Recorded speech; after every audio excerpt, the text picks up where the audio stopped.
And this is one of the biggest secrets that women are not told. How you feel is a direct correlation to your estrogen levels. So if you feel like you're in menopause, if you feel like you're in perimenopause, or you could be, yeah, chances are you probably are.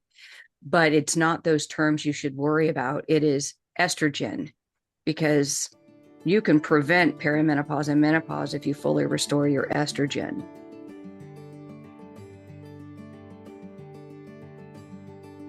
Hello, everyone. You're listening to the Menopause Moxie podcast, where we strategically challenge the status quo on perimenopause, menopause, and female hormone balancing. I'm clinical hormone coach Marie Hoäg, and I'm here with my producer and co-host, Maggie Kuhn. Welcome to the show. Today's Ask Moxie episode is built around the questions women have sent in, questions that surface when the standard explanations of perimenopause, menopause, and hormone therapy just don't add up. In a moment, Maggie will bring those questions into the conversation, and we'll talk through them with the same clinical clarity and context I use in practice. Hello, Maggie.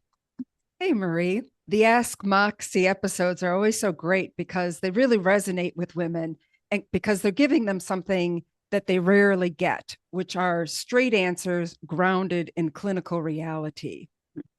So today's questions reflect the same themes we see over and over: uncertainty, frustration, and a sense that what they're experiencing isn't being fully explained. I'd love for you to walk us through these the way you do in clinic so women can finally connect the dots. So here's our first question. How does a woman know whether she's in perimenopause, menopause, or just hormonal? And why do so many people feel dismissed when they try to get clarity? Well, it's always all hormonal. It's really always hormonal, but I like to reframe this question where we want to first address these conditions as being estrogen deficiency conditions. So when women say, am I in perimenopause or menopause, we should be asking, do I have enough estrogen or not? Because perimenopause and menopause are side effects of estrogen deficiency. So I think we have to reframe how we approach perimenopause and menopause. And I think that'll help women get clarity if she can understand this. Because women can tell if they're in perimenopause or menopause by how she feels. When estrogen declines, women will feel it. They'll feel it in her brain, her moods, her mental illness symptoms such as depression and anxiety and that sort of thing. So it's really important for women to understand, estrogen deficiency, what perimenopause and menopause really are, because they are side effects of estrogen deficiency. So if women understand that the side effects that they're experiencing are not those of perimenopause and menopause, and that rather they are those of estrogen deficiency, then they can get some better, clearer answers for themselves and get care. See, they get dismissed because doctors aren't trained in adequate dose HRT protocols. If doctors get any training at all, they're trained in low dose HRT, not therapeutic dose HRT that gets rid of the symptoms. So women get dismissed a lot because the prescribers just don't know. They don't know how to answer the questions because they haven't had the training. So they do dismiss women. And doctors don't tell women that they don't have training. So doctors can practice hormone therapy without any sort of training or education at all and gaslight women in this regard, saying, well, I don't know, we don't know. Everybody's different. Everybody's bio-individual. Like that shuts women up. Oh, yeah, we're all bio-individual. So that just, honestly, that word really bothers me that practitioners use that. It is a way to shut women up because nobody knows how to respond to that. It sounds good, but it just really doesn't serve women. So doctors will typically dismiss women when they just don't know. Yeah. And so usually they're conventionally trained physicians who prescribe low dose therapies. So would a rule of thumb for women be, if you're wondering if you're in perimenopause or menopause, you likely are? Yeah. So when I say everything's hormonal, it is. Once women make the connection between how they're feeling and their estrogen levels, they're like, oh no, you just keep my estrogen tank full. They know that they can control how they feel. And this is one of the biggest secrets that women are not told. How you feel is a direct correlation to your estrogen levels. So if you feel like you're in menopause, if you feel like you're in perimenopause, or you could be, yeah, chances are you probably are. But it's not those terms you should worry about. It is estrogen, because you can prevent perimenopause and menopause if you fully restore your estrogen. Yeah. And that's what this whole podcast is really about. So if Yeah. somebody listening to this wants to know more, I would encourage them to go back and listen to previous episodes. And subscribe. Yeah, absolutely. So another question, I so many women say I tried hormone therapy and it didn't work. From your clinical perspective, what usually went wrong? When a patient tells me that, my first response usually just, I don't know, it just comes out over the years. Well, you weren't on the good stuff. And that's what you weren't on the good stuff. You were underdosed. Because when women get enough estrogen, they feel it and they know it. And it works for most women. So typically the first thing I think of when women say I've tried hormone therapy, one, I'm like, okay, well, they were underdosed. So clearly they went to somebody who didn't know what they were doing, because women who do go to somebody who knows what they're doing, this isn't a problem. So underdosed is one reason. Women who are on hormone therapy that have gut dysbiosis, that will impact the clinical efficacy and the sustainability of any HRT system. So gut health is really important. This is not something women like to hear, because it means they have to make changes in their diet that they've tried before and failed. So they tend to get a little panicky here when we talk about gut health. I've tried. I'm like, well, you haven't had hormones, or plenty of them. It tells me also that they probably are going to a doctor who has no training, that they're just reading the package insert of the patches on how to prescribe these hormones. It also tells me that, if it didn't work for them, then they either had too many medical issues or on too many medications.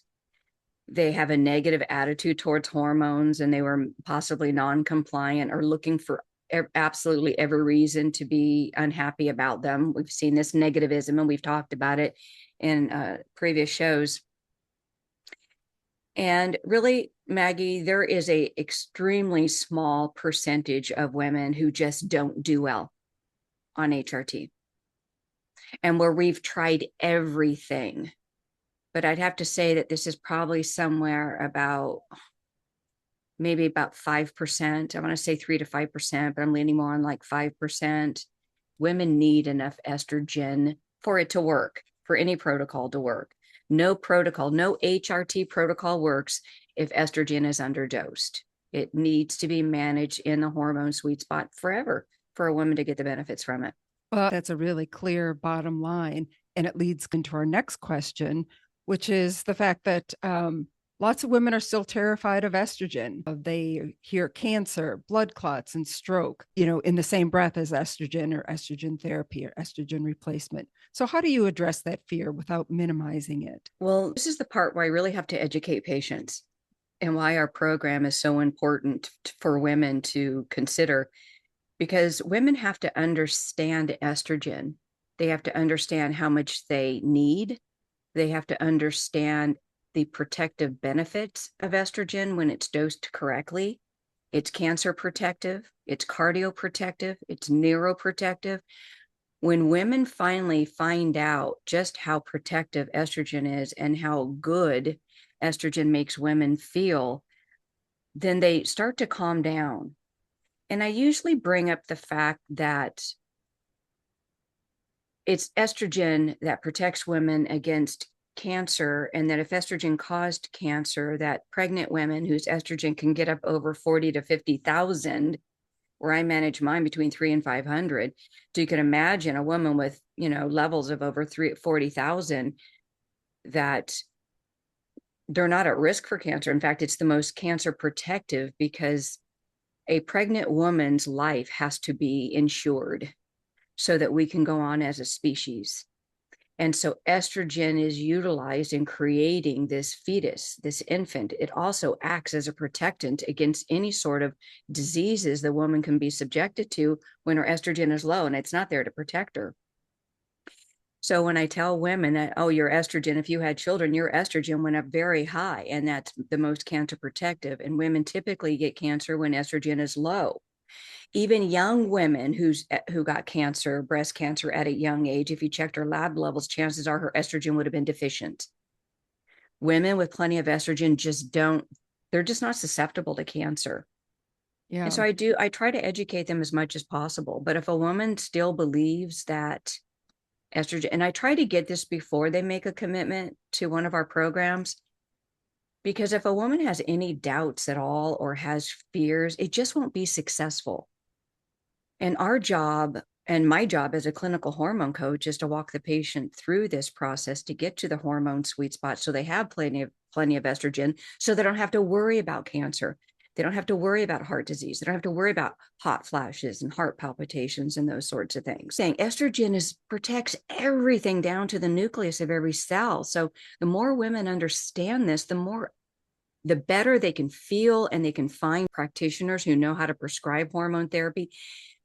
The fourth generation HRT systems, because as you know, most doctors prescribe the first and second generation HRT systems that keep hormones low. And so if you're interested in learning more about the four generations of HRT, we do have an episode, and I think that's episode 6. Yeah. But there is a difference in HRT protocols, and which HRT protocol a patient takes matters on the cancer protective benefits of it. Women will have some cancer protective benefits with this first and second generation HRT, but certainly not like what they would get from a third or especially a fourth generation HRT protocol like what we use. It seems, I think, for most women, it's a holdover from the Women's Health Initiative research study that came out in the early 2000s that scared women and doctors off of hormone replacement therapy, especially estrogen. You So, know, yeah, and the history of this is really interesting because this fear of estrogen and cancer goes back over 100 years. I mean, this didn't just start. I was revisiting some of the history when I was working on the physician's training curriculum on the history of all this, the history of HRT. And they were talking about estrogen being a cancer scare in the late 1700s. So there's just always been this question year after year, but nobody's been able to prove it. But it's just carried on year after year. But that's just been such a horrible thing for women because they've been robbed of estrogen. They've been withheld estrogen for this fear that nobody can show. So, and I do tell women, listen, I've been working with thousands of patients over the years using nothing but therapeutic dose advanced HRT protocols that gets hormone that fully fills the empty estrogen and progesterone tanks. And you think that we would see just one breast cancer incident after another, after another, after another. And in reality, we saw a reduction. And this is why I feel so strongly about this, is women have a less likely chance of getting cancer if they fill their estrogen tank up to the brim. yeah. Thank you for answering that one so clearly. And here's another one that I think there's a lot of confusion around. We get so many questions from women who feel anxious, flat, depressed, or emotionally unstable. From your perspective, how is that actually a hormone problem? Oh, it's one of the first symptoms to pay attention to tell a woman that she's estrogen deficient. I mean, we have normalized these feelings for women from a very young age. And oh, I feel this, feel flat. When women tell me that, it's like, because you're dying, because your hormone levels are sending a message to your brain that you're really old and you should be dying, and your brain and body are in the process of the living decaying process of preparing to die, no longer in your reproductive prime. And so there's just this steady decline. And it starts with this. And this is what women have to pay attention to. If you're depressed, feel anxious or flat, that's a symptom of estrogen deficiency. Women with plenty of estrogen rarely feel that way. And it's usually, if they do, it has nothing to do with their hormone levels. So, yeah, don't ignore this. Our society has normalized this, but no, this is the first indication of estrogen is probably in the tank. And this happens to about 80 to 90% of women, especially women as we're going through stage 1 perimenopause, when they're realizing it's like, what the hell? Why do I feel so horrible? And we've talked about this before. What is so wrong with my life? which is wrong. I mean, there's just this malcontent that's just unexplainable. And women don't like that about themselves, especially if they were young and happy-go-lucky and had a cute personality and was able to handle things. And now they're just dragging their knuckles and just don't want to live and can't figure out what's the point. I'll never be what I wanted to be. I've got these kids, I got a husband, nothing's working my job. This is not the career I wanted. This is a tough time. And it's about this time women are feeling flat because their job is showing it. It's showing in their relationships. It's showing in the relationships a woman has with her children, with her significant other. This is important. Don't ignore this. So when women feel anxious, flat, depressed, or emotionally unstable, this is the time where you say, I need hormones. Let me check my estrogen levels. Don't wait until you have horrible periods or wait until you're being checked into a mental home, for crying out loud. No, this is when you do it here. This is when you fully restore. Well, the second half of that question is, how often is this actually a hormone problem? Yeah, about 80 to 90% of the time. So the goal is to, before women start taking all these psychotropic drugs and buying a bunch of supplements to manage these symptoms, check your estrogen levels. I mean, if your estrogen is in the tank and your FSH is sky high, well, then get on some hormones and fix that, and then see if there's anything left over, because that's typically what we do. You restore the estrogen, a lot of these things just go away, and then you get a better chance to see what's actually going on with the patient, and then you can refer the patient out to a specialist to take care of that, or continue on with the functional medicine matrix and see what you can do to help them in that regard. Yeah, because I've heard you say that plenty of estrogen doesn't fix everything, but it does fix most things. Oh yeah, and yeah, I want to be clear. I do talk a lot about estrogen, Maggie. I mean, I talk about it in my sleep. I mean, my pets are running from me at night. It's like, had it about estrogen, but I'll tell you something. It does fix most things. It doesn't fix everything, but that you certainly want, because of how much it does fix. There's no reason to start anywhere else. You have to start here, because when I say Yeah. 80 to 90%, that's not a lie. A good indicator, because we use patient clinical indicators, these sorts of things, depression, feeling flat, those are clinical indicators. We actually use them on our hormone balance test in the clinic. Our clinical indicator assessment is what the hormone balance test that women take to check to see if they have enough estrogen or not. So if you're a woman and you're feeling flat or depressed or anxious and just feeling like what's the sense, go to hormonebalancetest.com and take the hormone balance test and get your score, get your clinical indicator score. And if your score is over 25, well, then chances are, you might want to take a look at your estrogen levels, because chances are your estrogen is low. And the best time to restore estrogen is at the beginning of the decline. You don't want to wait until your hormone take is completely deficient. Yeah, it's just a great way for women to get a starting point of, oh my gosh, my clinical indicator score is like 100. Like, what the hell? So, we're talking about a couple of indicators like depression, anxiety, uh, that definitely are a signal that estrogen may be low. But sometimes it's not really that clear. And they say things like, I can't point to one symptom. I just don't feel like myself anymore. So, from a clinical hormone perspective, what does that actually tell you? That they're at the beginning of the end. And that's what I call stage 1 perimenopause. They don't know why they don't feel good.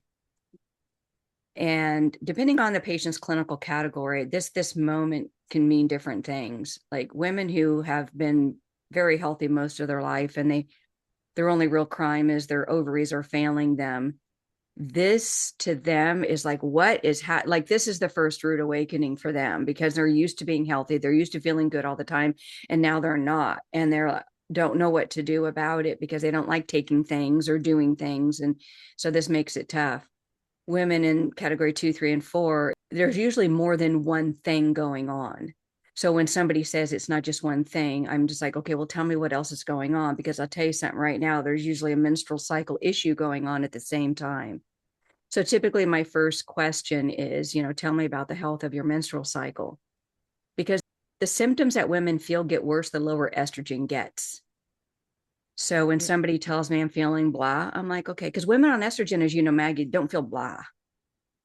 And so when they say that, I'm like, oh, well, let's check your clinical indicator score, and let's check your blood labs. and let's get an idea about what's going on behind the scenes here. It makes me think of sort of the tale about the frog and the boiling water. The frog gets put into the pot of water when it's room temperature, and then it's just on low and gets slowly turned up. So the frog doesn't know that it's being boiled Mm-hmm. alive. And I That's a think that's very what's happening for women, because it's not like it's so obvious usually. It's a certain time of life comes, whereas you mentioned before, there's a lot going on usually for a woman kind of midlife. She may have children. She likely has a job. She may have a spouse, a home, and the wheels have started to fall off. So it's hard to pinpoint or really be aware of, oh my gosh, that's what's happening. And I think this is why it slides. Of course, complete lack of education as well, for most of us women, is why this slides. But fortunately, there is more and more awareness. So what I'm hearing you say is feeling blah, feeling off, feeling not yourself, feeling depressed, feeling anxious. These are all really good clinical indicators that your estrogen is dropping. But what's really tough, Maggie, for women is when they start feeling this way, they want to do something about it and they don't know where to go. And they go to social media groups and they are listening to other women and they do get some validation there that they're not going crazy, because that's what people are saying. You're crazy. You're crazy. You're a Karen. And now the name for a perimenopausal women now have a name. Did you hear that? It's Jessica. Yes, What? they've now there's this millennial perimenopausal women that people are complaining about. Oh, I have not But heard now, so this we've one. got Karen and we have Jessica. But what's interesting is Karen and Jessica are just estrogen deficient. Give her a break. Give Karen and Jessica estrogen, and you won't experience Karen or Jessica in the same way. And this is what women need to understand is it doesn't get better when you get older, it gets worse. And the lower estrogen gets, the worse it gets. So the best time to intervene with starting on an advanced HRT protocol is when women have decided they're finished bearing children and they're noticing something isn't right. And it doesn't matter what age that is. Now, this is the time to get on a therapeutic dose, fill up the hormone tank, and keep that hormone tank full to the day you die. So when I hear that, women, are complaining about things or they had this menopausal flatness, it's like, okay, well, if you're finished having children, now's the time. So for you, this is good news. We're not those practitioners that say, okay, well, give us a call. We used to give us a call back when your periods have stopped for a year. Now, we've learned years ago that this is so cruel to leave perimenopausal women going through this slow, steady decline of her brain and body as her estrogen declines over time. Yeah, it's not the way it has to be. So, switching away a little bit from estrogen Mm-hmm. to progesterone, women are often told that progesterone will calm them down, yet many feel worse on it. So, what's happening there? This is very common for patients of functional medicine practitioners, typically because they underdose estrogen. Progesterone is often misdosed by practitioners who have not had any sort of education on estrogen or how to fully restore it or estrogen's relationship to progesterone. Estrogen is a woman's main sex hormone. Progesterone is a woman's secondary hormone. And progesterone only functions as the calming secondary main sex hormone if there's plenty of circulating estrogen. And because these practitioners underdose estrogen and they try to load women up, because doctors aren't afraid of progesterone like they are of estrogen. So they figure, oh, you need to calm down because you have adrenal issues, or you need to calm down. Progesterone's the calming hormone. No, estrogen is the calming hormone. And progesterone acts as that supporting calming hormone when estrogen's on board. So yes, progesterone has this presence as being this calming hormone, but only if there's enough circulating estrogen. And this bothers me that there's this group of practitioners who keep estrogen underdosed, overdose women in progesterone, create an estrogen dominance effect in these patients, and then sell these detoxification types of programs and supplements to their patients that further flush estrogen out of the system, and then say, oh, well, you have estrogen dominance. Let's manage now your estrogen dominance that we created, but that's under the breath, or they don't even realize what they're doing at all. So women, in order for progesterone to work, you have to have plenty of circulating estrogen. Progesterone does not work well without estrogen, but estrogen actually works without progesterone. So, but both of those hormones for a complete, healthy, hormonally healthy woman, she needs both estrogen and progesterone taken in a way at healthy levels, healthy doses, and taken in a way that replicates a woman's own natural physiological cycle, whether she has a uterus or not. And when this is done correctly, then the body goes into sync, and the body is now programmed by the way the woman takes estrogen and progesterone. Her internal processes and systems in her body fall into place with this estrogen and progesterone, the way that it's prescribed and cycled. It's a very beautiful thing. And the longer women take estrogen the right way with progesterone the right way, their brains and bodies thrive to heal, because the hormone messaging tells the woman's brain that she's actually in her reproductive prime because of the hormone levels. And we talked about hormone levels in young women. The brain and body want to heal and repair. And this is why women, when they lose their estrogen, no matter how old they are, the brain and body want to fall apart. So we have to look at this whole progesterone and estrogen thing, not in terms of age, but in terms of need and deficiency. Hmm. So because I do see a lot of a seemingly very high percentage of women in a lot of these forums talking about HRT, saying that they cannot handle progesterone or they have a really bad reaction to progesterone. So this maybe is the same question, but I'm just trying to clarify. Is it because they really have a problem with progesterone, or because they don't have enough circulating estrogen? Progesterone is rarely the problem. Yeah, It's that's what I'm typically, saying, is that there seems yeah. to be a higher percentage of women saying they have a problem with it than actually is the percentage that do. So what's Yeah. So going when a on woman, there? yeah, when a woman tells me, well, I'm on progesterone and I'm on estrogen and I feel horrible. And I said, well, what type of HRT, what protocol are you on? And they tell me, it's like, okay, well, you don't have enough estrogen. I mean, how do I know that? Because I've seen women when they have enough estrogen and how progesterone works. And this is a thing that a lot of doctors don't have. They don't have the clinical experience or training in prescribing therapeutic dose estrogen and progesterone in a manner that replicates a healthy, young, reproductive woman. The clinical outcomes, the clinical success and stability of this type of HRT is bar none better than anything else on the planet. So, like, that's why I get in these groups, these women, they're grabbing at straws. They're trying to find things that work for them. So, if you're a woman that's in these groups and you're trying to find out what's going on with you, just get your hormone, go to hormonebalancetest.com, really, and find out where you stand here. The more you understand estrogen and how much you need, the better you can take care of yourself, because you don't need to be loaded up with progesterone. You need plenty of estrogen and progesterone taken in a way that tells your brain and body that you're young and healthy and you should be for the rest of your life. Well, that's pretty clear. I mean, seriously, right? Well, it Uh, is. I mean, because it's like, this is the reason I'm so, Maggie, I've been doing this a long time and we've talked for hours about, what we've seen clinically over the years, but women do need to know. And my hopes, as you know, and I've said this, I want women to understand what they really need so they can find the help that they need. Because right now women are not being served under the guise of, we're listening. We hear you, ladies. We have new FDA. Did you know what just recently, last week or something, a new FDA drug came out for menopause now? It's like, let's keep track of these. This is just crazy.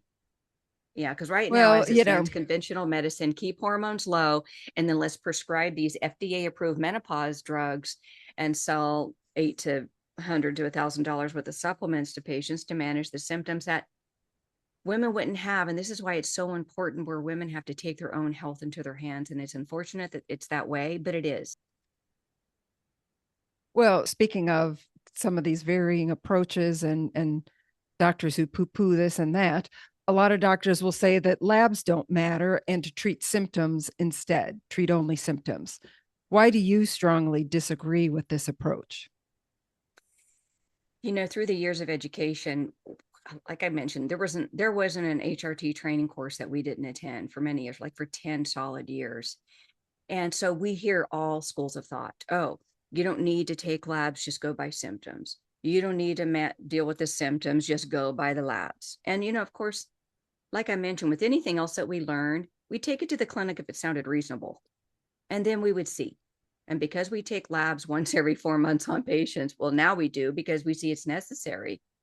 You cannot, balancing hormones for men and women, but especially for women here, I'm talking specifically about women, you have to take labs and you have to monitor clinical indicators because for this main reason, this is where we got stuck clinically. It's okay. So this is when we were prescribing low dose hormone therapy for everybody. Patients would feel good when you would give them the hormones. They would be like, oh, almost like this relief.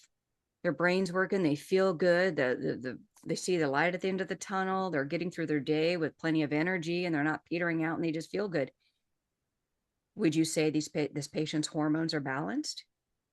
If you were to check her estrogen level, she's probably still in the double digits. So would you call this hormonal balance?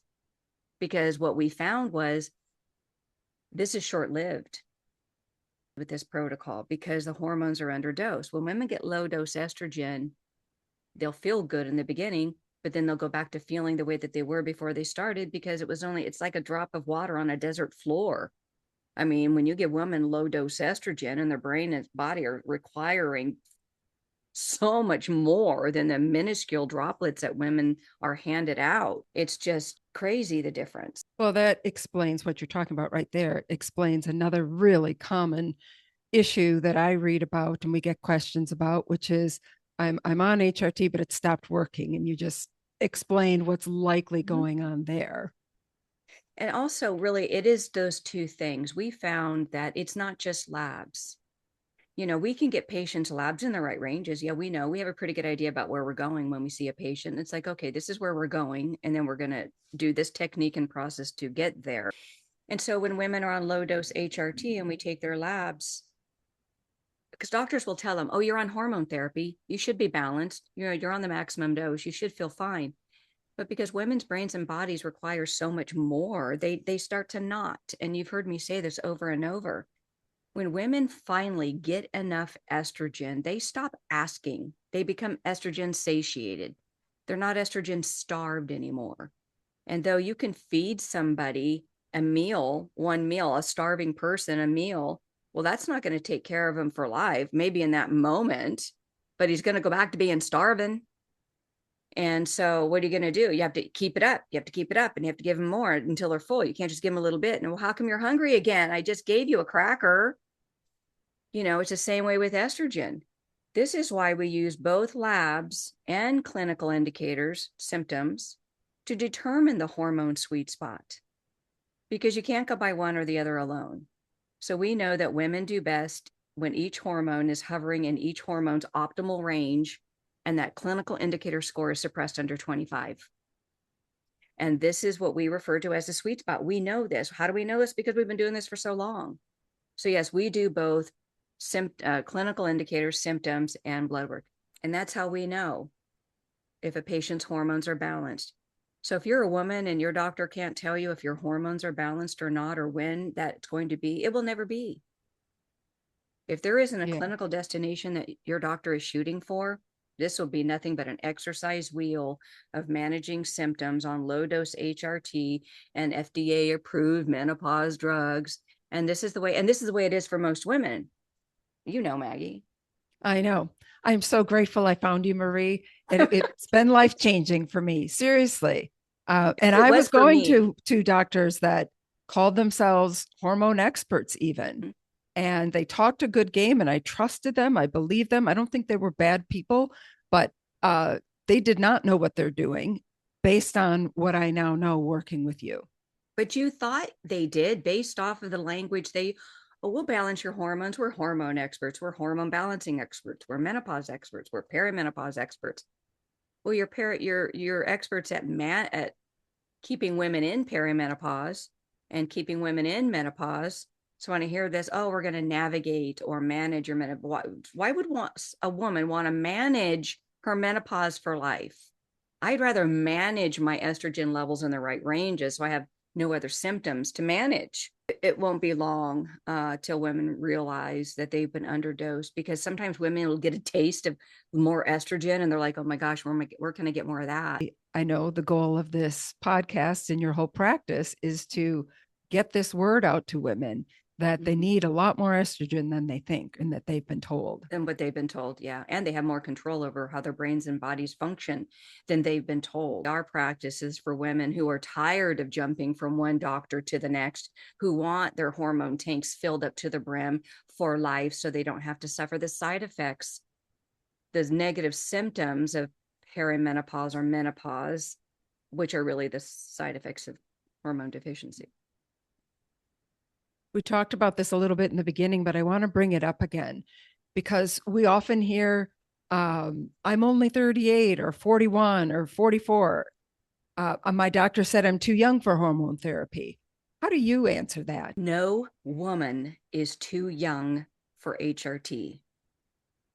The only way a woman would not qualify for HRT if there was a circumstance that would not qualify her for HRT. But any menstruating woman, no matter how old her age, benefits from HRT anytime hormones are deficient.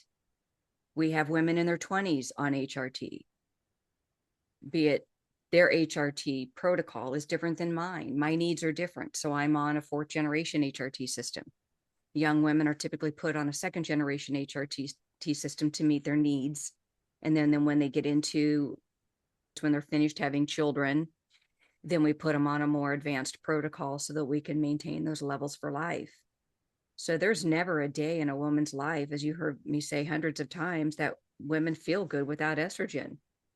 Women require, like Dr. Robert Wilson said, women require estrogen from puberty to the grave. There's never a time when women do well without estrogen. And that's where I got that. Women need estrogen from puberty to the grave. I see it in my young daughter who's on hormone therapy and young women. Yeah, young women are coming in younger and younger on HRT because, and I won't get into this, but, these young women are not born with healthy reproductive parts. I think women are under the impression that each new baby comes with new, fresh, untainted parts.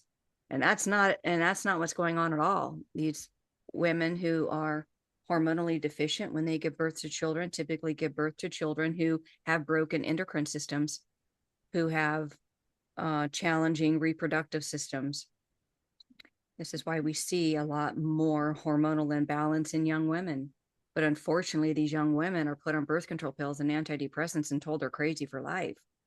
When I look back on this, Maggie, it's like we have really been sucked dry suffering wise from a very, very young age, even well before puberty. Well, and there's so much cultural programming around this again, and we've talked about this quite a bit, that women are we're sort of built to suffer, we're told to suffer, we're told that life is suffering, and we're pretty good at handling it, so we do.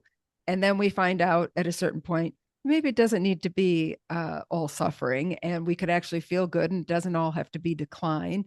And that's the moment that I think life really turns around for a lot of these women who feel like it's just been all downhill.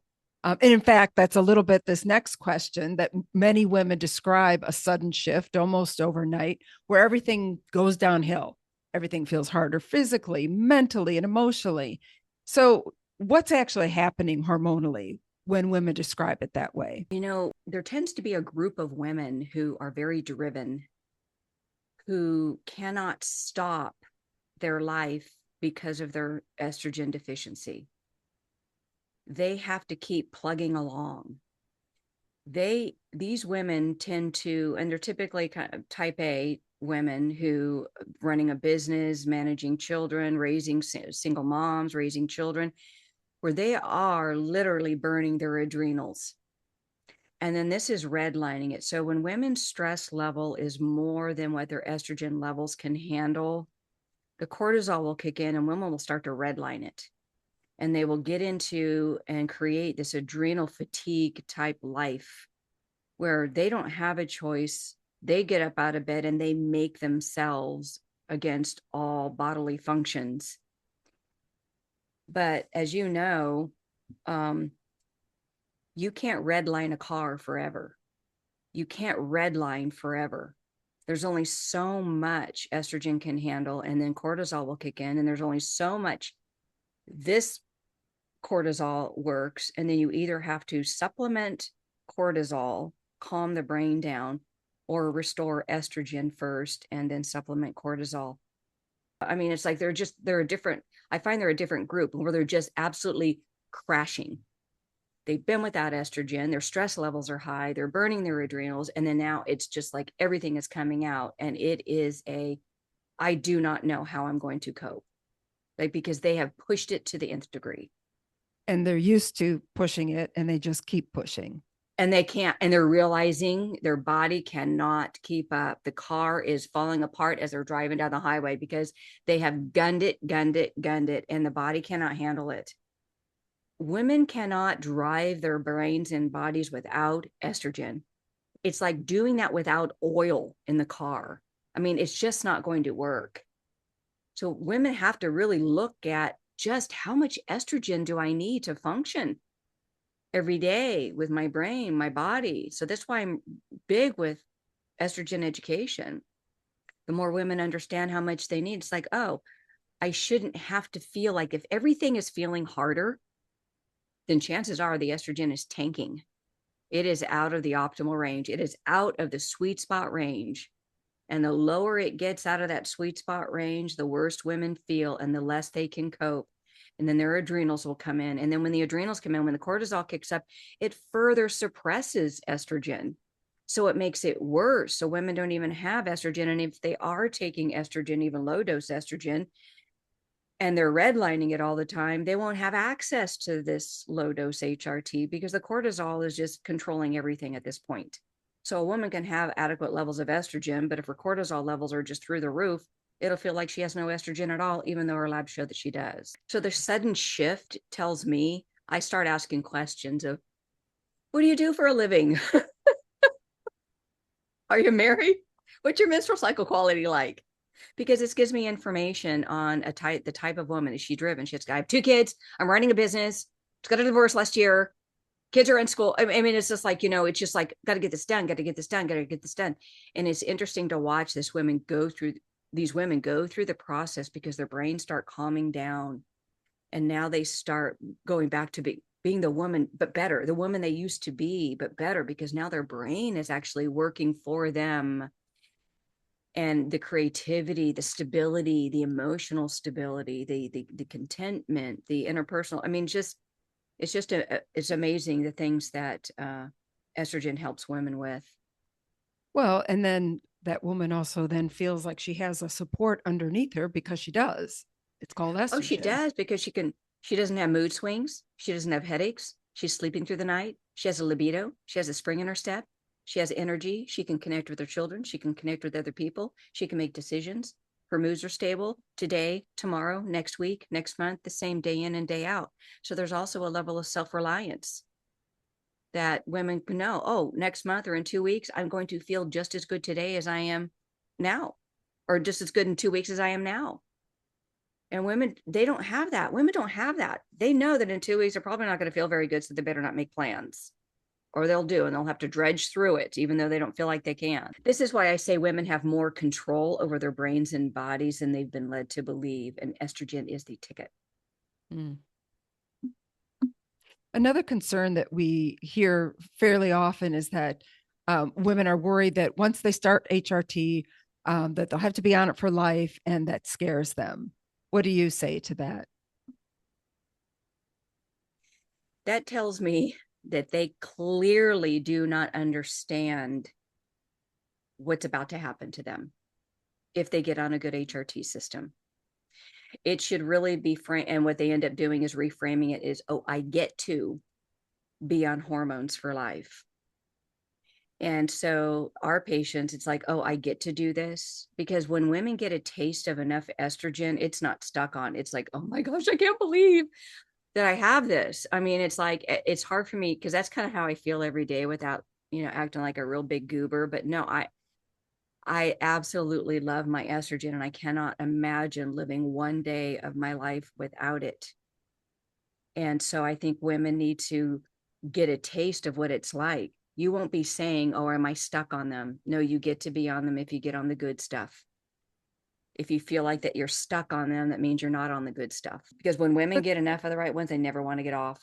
but it is also true that for some reason, should someone start HRT and they decide they don't want to be on it, they can go off, right? Oh, I yeah. mean, Now, if a woman gets on HRT and she decides for whatever reason, and this happens from time to time, that she wants to get off of the hormones, then I explain to them what they're going to experience in the first week, second week, 1 month, and how it's just kind of the opposite of what happens when we bring the hormone levels to the sweet spot. Now there's a decline from the sweet spot down to nothing.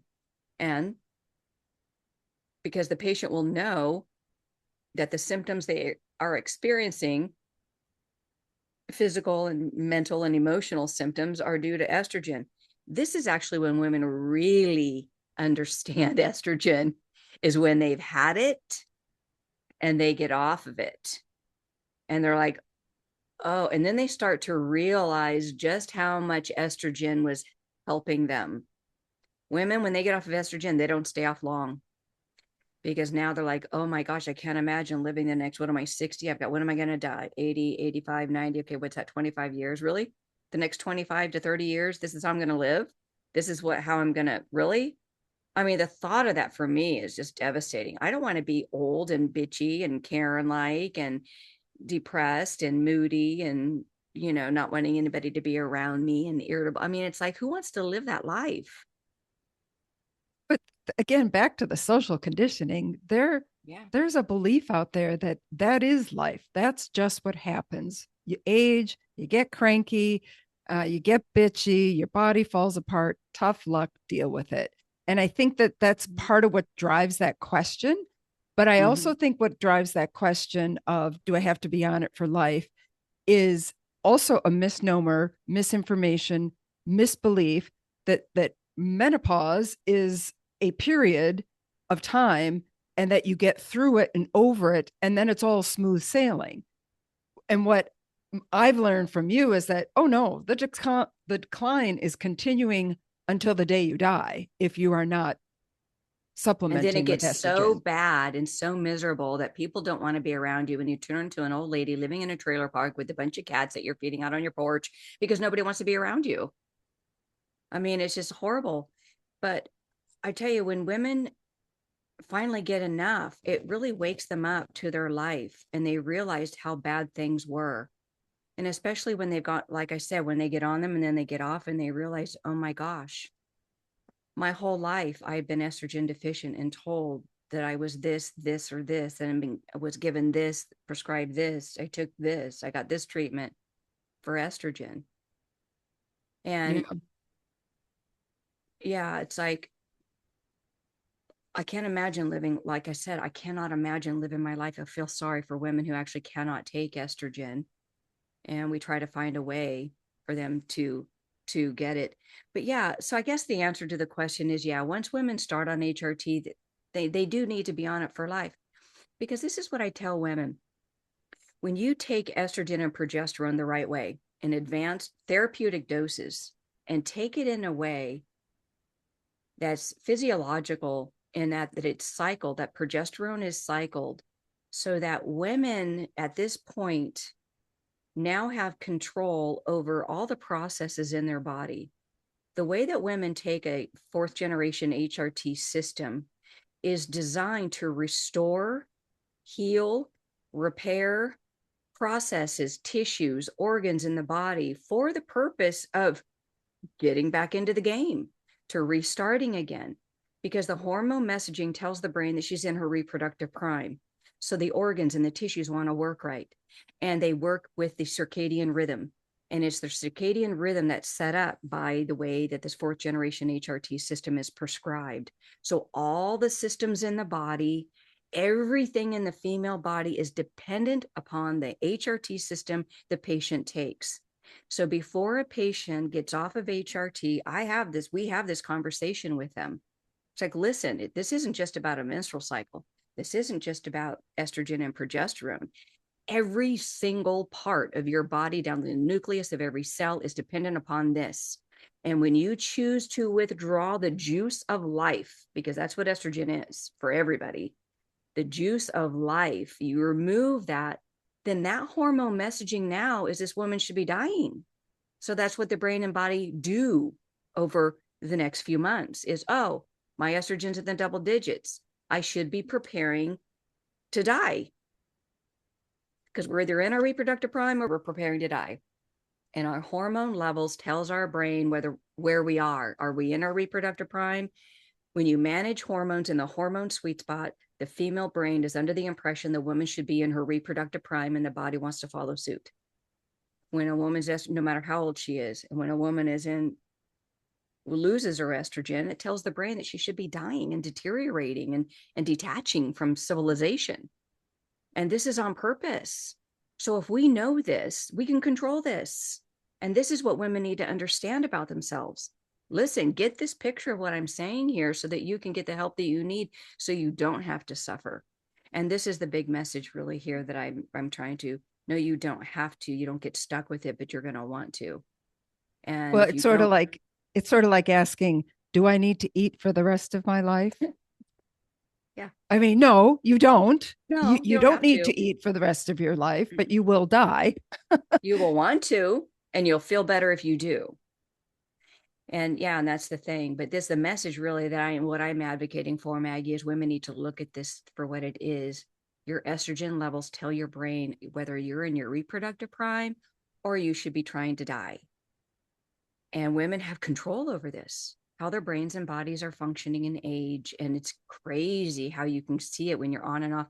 Because I've been on and off of estrogen, I've done different protocols and on and off. And it's like I'm always reminded when I'm off. In fact, I probably will never do that again. Just, oh my gosh, thank God I have estrogen. Thank God in my lifetime, because the first part of my life, I was told that I was probably not going to live long because of the severity of my mental illness and all the brain zapping that I needed. And so this was just so refreshing for me. So yeah, for me, I look at it like I get to, and I don't have to have shock therapy, and I don't have to be on psychotropic drugs, because as long as I maintain my estrogen, I do not have not one mental illness, not one. No more bipolar, no more endometriosis, no more PMS, no more PMDD, no more headaches, no more hot flashes, no more night sweats, no more migraines, no more irritability, no more mood swing. Yeah. Well, and again, and I know that there are some women who think that, oh, they just need to get to the other side of this and then all that's going to go away. But what they don't realize is that, yeah, maybe your hot flashes might go away over time without supplementation, but everything else that's going on is a deterioration. And the aches and pains, the Yep. dry eyes, the concern about falling and breaking a bone, dementia, UTIs, this all too has to do with estrogen and having enough of it. And that's really where the hormone sweet spot came from, because we were trying to figure out, because patients kept asking us when we were doing low dose therapies, can I have some more? Can I have some more? That worked really good, but can I have some more? It stopped working. Can I have some more? It stopped working. Can I? And it's like, what do you do when you go to your mentors and say, what do we do? We're maxed out. What do we do? What do we do? What do we do? And then now it's like getting a more of a therapeutic dose protocols. Now you get into the more advanced protocols, and women are like, oh my gosh, this is life. This is living. And this is what I want women to understand. It's like, stop spending your time in Facebook groups trying to figure this out on your own. Get a group of people who know what they're doing and fill up your empty hormone tank. And that way you can spend the rest of your life just living it instead Right. of trying to manage the symptoms. So some women may, be hearing this message loud and clear, but then what we hear is that their doctor's not hearing them. Their doctor is saying they don't need it, that they won't prescribe, that this is just aging. How should women navigate when the doctor is shutting them down? If a doctor's not listening, if the doctor's not prescribing, and if a doctor is saying that it's just aging, then you're going to the wrong doctor. This is why women have to find out about estrogen. They have to learn about estrogen. They have to know what they need and how much they need. Then they can go find a doctor who is trained in the protocols that can give them what they need. There's a future episode coming up on how to vet an HRT doctor, how to vet a hormone doctor, because you can't just go to anybody, because many of these hormone doctors claim to be hormone experts. HRT, oh, women's health, menopause, perimenopause, we're experts, we're experts. They're experts at managing those conditions. They're not experts in full hormone restoration, because full hormone restoration means no more symptoms. It doesn't mean gaslighting. Doctors do listen. They have to listen. Doctors who prescribe advanced HRT protocols have to listen, because that's how they get the hormones dialed in. So if a doctor isn't listening, that means they don't know a thing about dialing in hormones, and hormones need to be dialed in. They need to be restored and then dialed in. And if a doctor has no training, they're going to say oh, just aging, you'll get over it. My mother had it, she's fine.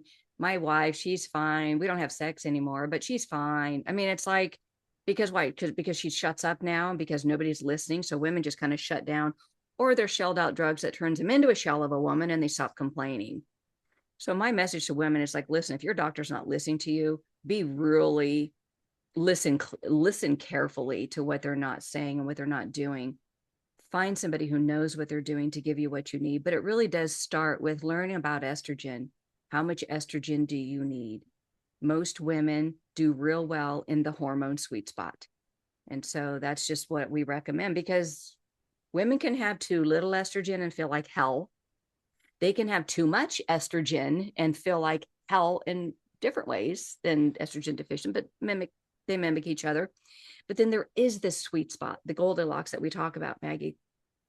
The hormone sweet spot of hormonal balance is where estrogen is in the optimal range, progesterone, testosterone, all the hormones are in the optimal range. And not only that, they're all working together so that the brain and body work in this circadian cycle rhythm, and all the processes, the menstrual cycle. And that's the beauty about the menstrual cycle. When the menstrual cycle is healthy and incident free, we know the other processes in the female body are functioning the way that they're supposed to. That's why the menstrual cycle is so important. So for women who are going to doctors who are not listening to them, if you're continuing to go to a doctor that's not listening to you, then that's your problem. That's your fault. Women have to take the bull by the horns and learn about estrogen. Don't just jump from one doctor. Oh, this doctors aren't helping me. The doctors aren't helping me. I'm doing this and it's not helping. You learn.